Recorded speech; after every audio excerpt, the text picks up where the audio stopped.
The story starts with Will Grady, Justin Timberlake, discovering that his girlfriend Summer Matilda Lutz has been murdered. Summer worked at Will's family real estate agency, so she's a well-connected person in their community.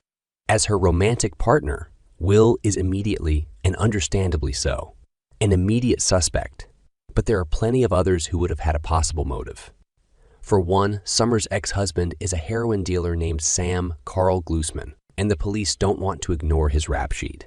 There's also a grungy stalker named Eli, Michael Carmen Pitt, who blames the real estate firm for his father's suicide after he lost a property. It's up to Detective Nichols, Benicio del Toro, to solve the crime, along with his partner, Cleary, Atto Asando. The case plagues Nichols, and he often brings it home to his wife Judy Alicia Silverstone, and discusses it with fellow detective friend Wally, Dominic Lombardozzi.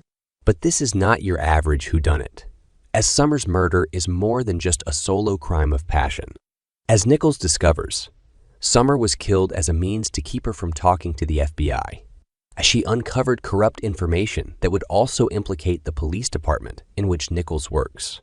The Gradys are laundering drugs on the side, and the police are in on it.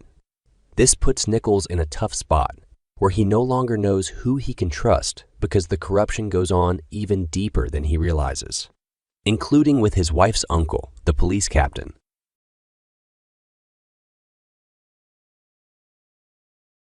A flashback scene reveals that statistics are statistics for a reason, and that Will Grady likely killed Summer. He is seen standing over Summer's dying body, indicating that he is the one who performed the act. If he didn't, at the very least, he knows with certainty who did. Nichols is able to trace a burner phone back to Will, and the flashback scenes confirm her death is part of a much bigger plot. Summer recognized a duct-taped brick of heroin, seized on her ex-husband's property, as one that was already seized in an unrelated drug bust, meaning someone was not only setting him up, but that the house seized by the police where they found the drugs, and eventually sold to her boyfriend and his mother at a fraction of the cost, was done so illegally. She realized that her boyfriend was the broker on the house and intended to call the FBI to inform them what she knew, without having to deal with the local police, who were also involved. Will's mother, Camille, Frances Fisher, had been collaborating with corrupt cops by seizing properties that were the sites of drug raids, allowing them to turn a massive profit on the real estate market. Wally plants the dope, and the houses get seized, Nichols tells his wife. Summer was killed so everyone involved could continue breaking the law. But Nichols cracked the case. Will Grady is arrested in the middle of a golf game and taken away for his crimes. As this is carried out, Nichols has a final confrontation with Wally. As the two have a tense standoff, a frisbee hits the window, sparking the two to shoot at one another.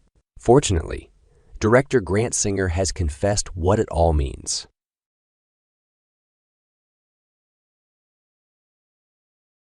You have this really tense, devastating conversation, moment, experience, convergence that's going to occur. And then outside you have this playfulness of just young people, young kids just having a good time. There's something eerily creepy about the realization that none of us ever really know what's going on in the houses around us. And to see that reflected in this climax helps keep Reptile firmly rooted in reality. At the same time, the moment is meant to reflect Singer's approach as a first-time feature director. The idea is that I'm the kids playing, he said. This is my first movie. I'm just enjoying myself. I'm just playing, and this is my thing. He continued by drawing a parallel between the kids making eye contact with Nichols through the window and the way he would make eye contact with his lead actors on set. That's a moment where, like the filmmaker and the actor, have this moment of connection, he explained. And it was a way to kind of create this to impart my own perspective and my own experience of making this movie into the experience of the story.